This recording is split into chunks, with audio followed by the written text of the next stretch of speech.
24 so finally Assam Direct Recruitment grade 4 যে post আছিল তার রেজাল্ট অলরেডি ডিক্লেয়ার কৰিছে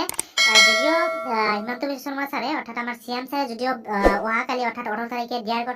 ৰিজাল্টটো পাব্লিছ কৰিব বুলি কৈছিলে কিন্তু ইতিমধ্যে সেৱাৰ অফিচিয়েল ৱেবছাইটত ইতিমধ্যে ৰিজাল্টটো উপলব্ধ হৈছে তো আপোনালোকে ৰিজাল্টটো কেনেকৈ চেক কৰিব ৰিজাল্টটো চেক কৰাৰ কাৰণে কি কৰিব আপোনালোকে এইটো ভিডিঅ' ডেছক্ৰিপশ্যনত লিংক দিয়া হৈছে তাতে আপুনি ক্লিক কৰিব তো তাতে ক্লিক কৰি দিয়াৰ পিছত আপোনাৰ সন্মুখত এনেকৈ কৰিব আছাম ডাইৰেক্ট ৰিক্ৰুটমেণ্ট ৰিজাল্ট এটা আপুনি দেখা পাই আছে কিমান আৰু যেহেতু অকল গ্ৰেড 4 পোষ্টৰ বাবে দিয়া হৈছিল দিয়াৰ কথা আছিল অৰ্থাৎ গ্ৰেড 4 পোষ্টত আজি ৰিজাল্টটো ঘোষণা কৰিছে ঠিক আছে তো যদিও অহাকালি দিয়াৰ কথা আছিল কিন্তু আজি ৰিজাল্টটো ডিক্লেয়াৰ কৰিছে তো আপোনালোকে ৰিজাল্টটো চেক কৰাৰ কাৰণে আপোনালোকে স্ক্ৰল ডাউন কৰিব তো এতিয়া ডাউন কৰাৰ পিছত এতিয়া আপোনালোকে তলত আপোনালোকে এটা সেকশন দেখা পাই আছে important links for Assam direct recruitment তো এতিয়া আপোনালোকে দেখা পাই আছে আছাম ডাইৰেক্ট ৰিক্ৰুটমেণ্ট ৰিজাল্ট আপোনালোকে যেটো ক্লিক দেখা পাই আছে তাতে আপুনি ক্লিক কৰিব তো তাতে ক্লিক কৰি দিয়াৰ পিছত আপোনালোকে এটা দেখা পাই আছে এতিয়া আপোনালোকে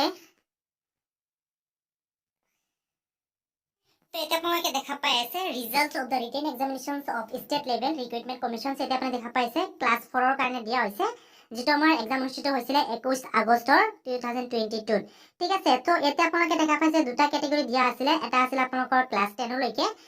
যেটো গ্ৰেড 4 ৰ দুটা যেটো ভাগ আছিল এটা আছিল আপোনালোকৰ ক্লাছ 10 লৈকে যিসকল এপ্লাই কৰিছিল তাৰ কাৰণে আপোনালোকে ৰিজাল্টটো চেক কৰাৰ কাৰণে দুটা লিংক দিয়া হৈছে আপোনালোকৰ সুবিধাৰ্থে আপোনালোকে যিকোনো এটা লিংকত ক্লিক কৰি আপোনালোকে চাব পাৰিব যিসকলে ক্লাছ 10 লৈকে কৰিছিল পেপাৰ 1 ঠিক আছে তাৰ পিছত পেপাৰ 2 ত আপোনালোকে দিয়া হৈছে ৰিড আপ টু ক্লাছ 8 অৰ্থাৎ এইটোলৈকে যিসকলে এপ্লাই কৰিছে তেওঁলোকে এটা দুটা লিংক দিয়া হৈছে তো এতিয়া ৰিজাল্টটো চেক কৰাৰ কাৰণে সাপোজ আপোনালোকক মই এটা দেখাই দি আছো ক্লাছ 10 লৈকে যিসকলে এপ্লাই কৰিছিল তেওঁলোকে কি কৰিব মই সাপোজ লিংক 1 ত মই ক্লিক কৰিছো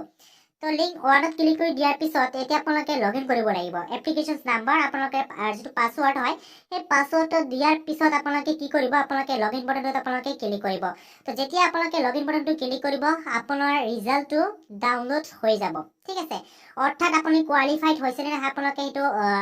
ৰিমাৰ্কছত আপোনালোকে দেখা পাব তো এইখিনি আছিল ইনফৰমেশন দিবলগীয়া যে ৰিজাল্টটো আগতে আপোনালোকে ডিক্লেয়াৰ কৰিলে তো যিসকলে